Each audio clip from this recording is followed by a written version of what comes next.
Are we headed for a crash? Hi, my name's Matt Hawkins. I'm a Seattle realtor with Real Broker. And in this video, I want to talk about what's really happening in the Seattle real estate market and give you some honest advice on whether or not it's a good time to buy. So if you're curious about what's going on in Seattle, stick around because I'm going to break it all down for you.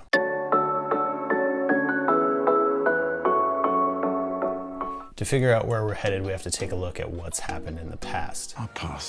This chart shows home price appreciation since World War II. What is important about World War II? Well, that was the start of the modern day housing boom.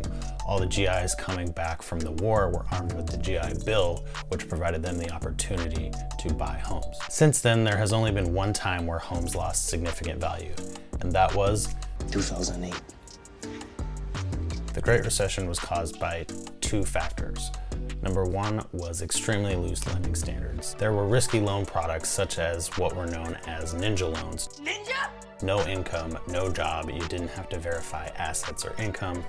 You simply went to the loan officer, asked for the loan, and told them you made that much money and that you could cover the payment. The thought of this is absolutely mind-blowing, especially if you've gotten a loan in the last 10 plus years since then. You know things are very different today. Number two, people cash out all the equity in their homes to buy things like jet skis and vacations, thinking it would never end and that their homes would appreciate forever. Obviously, this wasn't the case, and when they defaulted and they owed more than it was worth, they just walked away. So how is today different? No experts are calling for homes to lose value this year. The average of forecasts nationally are at 9% appreciation. In the Seattle area, we're sitting just under 15% year-over-year appreciation. And Snohomish County is at almost 24% year-over-year. Lending standards are nothing like they were. There are two kinds of risks when it comes to the mortgage market: product risk and borrower risk. Product risk, like the ninja loans I mentioned earlier. Also, people got into a lot of trouble with adjustable rate mortgages. When the loan term ended and their balloon payment was due, they didn't have the money to make that payment and they couldn't refinance the loan because the home didn't have the equity. Today, the percentage of adjustable rate mortgages is at an all-time low. More adjustable rate mortgages will be used in the coming months, especially with interest rates on the rise. Adjustable rate mortgages got a bad reputation during the housing crisis, but there's nothing wrong with them. They were just pushed onto consumers who didn't understand how they worked and couldn't make the payments when the rate adjusted. Product risk today has virtually been eliminated.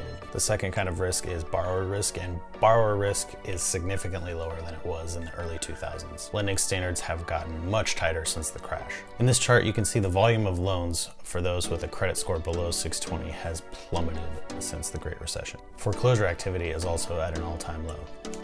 As for people pulling the equity out of their homes, mortgage payments have been virtually unaffected by cash-out refinances the last couple of years, adding an average of $66 and $34 per year to the payments in 2020 and 2021.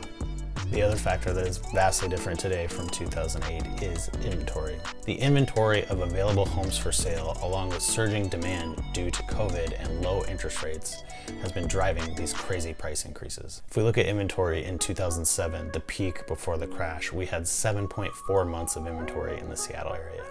Today, we have just 1.1 months of inventory. Even with rising interest rates, our inventory problem isn't likely to go away anytime soon for three reasons. Number one, builders got burned badly in the housing crash and many went out of business, and those that survived have been extremely cautious building back up. As a result, we have failed to hit the 50-year average for homes being built for over a decade. For the last 10 years, every year there's been less homes built than there were each year in the 70s and 80s. And with recent supply chain issues, they really have no incentive to ramp up production. It works much better for builders to release developments in phases and sell out a few homes at a time before releasing the next few. And if they were to ramp up production, they would just be bringing on more inventory to compete with themselves. The second reason is there is a ton of people with 2 to 3% interest rates on mortgages on their current homes that are not going anywhere until they absolutely have to. Well, I'm not moving. What? Number three, millennials, the country's largest demographic, is just now coming into prime home buying age. So is now a good time to buy?